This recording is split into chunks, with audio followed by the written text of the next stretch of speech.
The town was small and quiet, the kind of place where everyone knew each other's names but rarely knew each other's pain.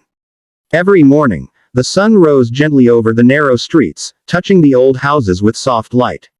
In one of those houses lived a young man named Daniel. He was not poor, and he was not rich, but his heart carried a weight that no one could see. Daniel woke up early every day. He made tea, sat by the window, and watched people pass by. Children laughed on their way to school, shopkeepers opened their doors, and life moved forward. Daniel smiled at these scenes, but inside him, something felt broken. Years ago, he had learned how to stay silent. Silence had become his shield, his habit, and slowly, his prison. When Daniel was a child, he loved to talk. He asked questions, told stories, and shared his dreams with anyone who would listen. But life had not been kind to him. His father passed away suddenly, and his mother became quiet and distant. Every time Daniel tried to talk about his fears or sadness, he felt ignored. Over time, he learned a painful lesson: sometimes words change nothing. So he stopped using them. As an adult, Daniel worked in a small bookstore. It was a peaceful place filled with the smell of paper and old stories. He liked books because they spoke when he could not.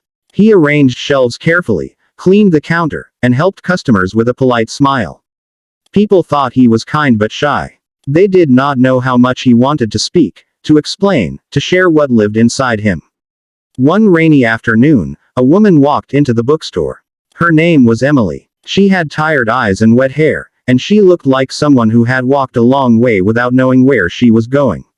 She asked for a book, her voice soft and unsure. Daniel helped her find it, and for a moment, their eyes met. In that brief moment, something changed.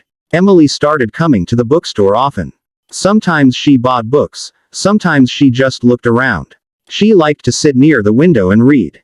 Daniel noticed small things about her. She smiled when she found a beautiful sentence. She sighed when a story touched her heart. Without realizing it, Daniel began to wait for her visits. They started talking slowly. At first, it was only about books. Emily spoke more than Daniel, but she never pushed him to say more. She listened patiently, and when Daniel did speak, she listened like his words mattered. That feeling was new to him. It scared him, but it also warmed him. One evening, Emily stayed until the bookstore was about to close. The rain had returned, stronger than before. Daniel offered her tea, and they sat together in silence. It was not an uncomfortable silence. It felt calm, like a shared breath. Emily looked at him and said quietly that she understood silence more than people thought. She told Daniel about her life. She spoke about a broken marriage, about promises that were never kept, and about nights spent crying without anyone noticing. Her voice shook, but she kept talking. Daniel listened, his chest tight. He wanted to tell her that he understood, that he felt the same emptiness, but the words stayed stuck inside him. Days passed, and their connection grew stronger. Yet Daniel felt afraid. Every time he wanted to open his heart, fear stopped him. He was afraid that if he spoke, he would lose her. He believed silence was safer than truth. One day, Emily did not come to the bookstore. Daniel told himself not to worry, but his heart felt heavy. The next day, she still did not come. On the third day, Daniel found a note on the counter when he opened the shop. It was from Emily. She wrote that she was leaving town. She thanked him for his kindness and his quiet presence. She wrote that silence can be comforting, but sometimes it hides feelings that deserve to be spoken. Daniel's hands shook as he read the note. A deep pain filled his chest. He realized that his silence had once again taken something important from him. For the first time in many years, tears fell from his eyes. He closed the shop early and walked through the rain, not caring that he was getting wet.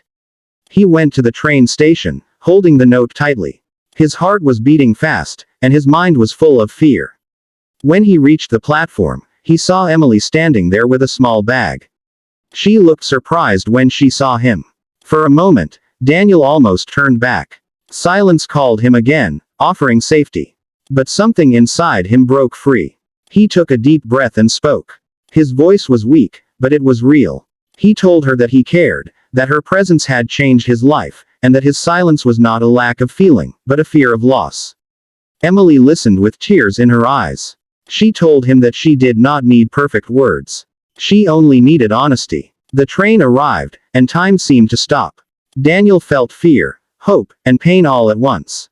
Emily stepped closer and held his hand. She said she was not asking for promises, only truth. Daniel nodded, knowing that this moment mattered more than anything before. Whether she stayed or left, he had finally spoken. The train doors opened. Emily looked at him one last time, smiled softly, and said that sometimes a silent promise becomes meaningful only when it is finally spoken. As the train moved away, Daniel stood there, feeling both empty and full. That night, the town was still quiet, but Daniel was different.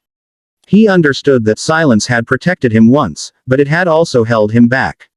For the first time, he felt ready to speak, even if his voice trembled. And in that understanding, a new story began. 5 days had passed since the moment Daniel finally spoke his truth at the train station. The town was still the same on the outside, but inside Daniel, everything felt different. Silence no longer felt like safety. It felt unfinished, like a story missing its last page. Every morning, Daniel opened the bookstore as usual.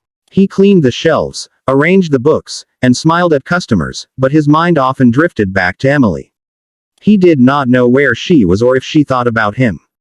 Some days, hope made his chest feel light. Other days, uncertainty pressed down on him like a heavy stone.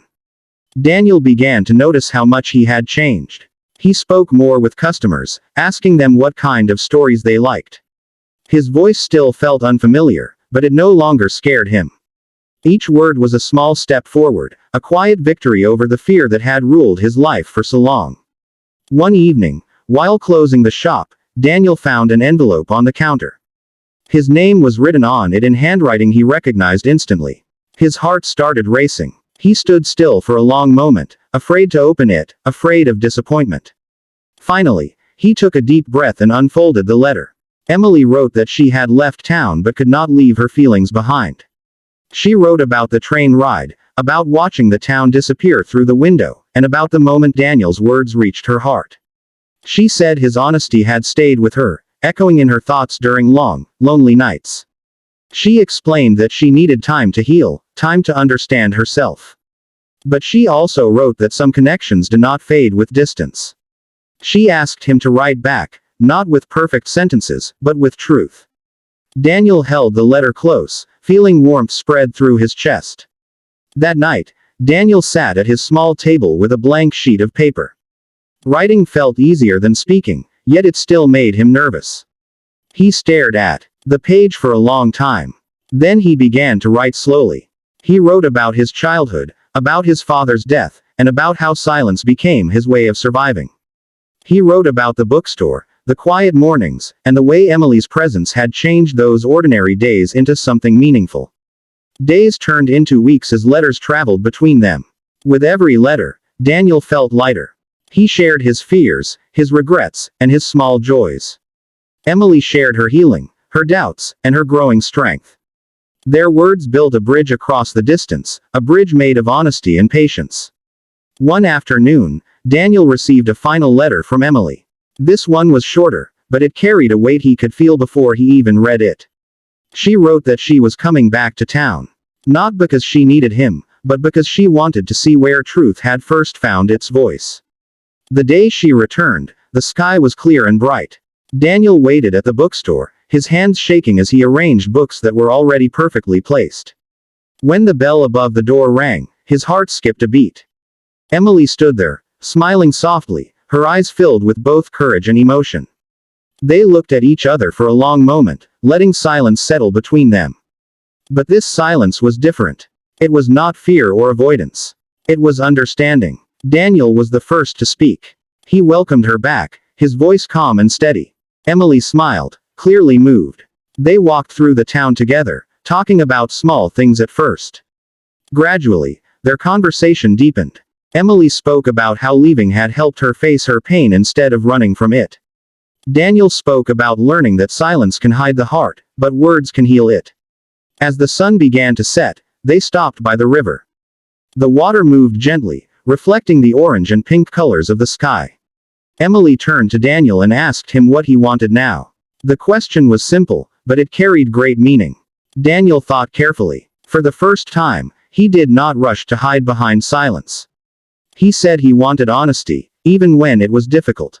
He said he wanted to keep learning how to speak, how to share, and how to listen. He said he wanted a future that allowed space for both fear and hope. Emily listened, her eyes shining with tears. She told him she did not want perfect love or grand promises. She wanted a connection built on truth and understanding. She reached out and held his hand, and Daniel felt a sense of peace he had never known before. Life did not suddenly become perfect. There were moments of doubt and misunderstandings. But Daniel no longer feared those moments. He spoke when he felt confused. He listened when Emily needed space. Together, they learned that love was not about always knowing the right words, but about being brave enough to use them. The bookstore became a place of warmth and quiet joy. Customers noticed the change in Daniel. His smile was more real, his presence more open. Sometimes Emily helped him at the shop, recommending books and sharing gentle laughter with him. One evening, as they closed the store together, Emily asked Daniel if he ever missed the safety of silence. He smiled and said that silence still had its place, but it no longer controlled him. Words, he said, were no longer enemies. They were bridges. As night fell over the town, Daniel realized how far he had come. He had learned that emotions do not disappear when hidden. They wait, quietly, until someone is brave enough to give them a voice. And when words finally spoke, they did not destroy him. They set him free. In that quiet town, among books and shared truths, Daniel found something he had lost long ago. Not just love, but himself.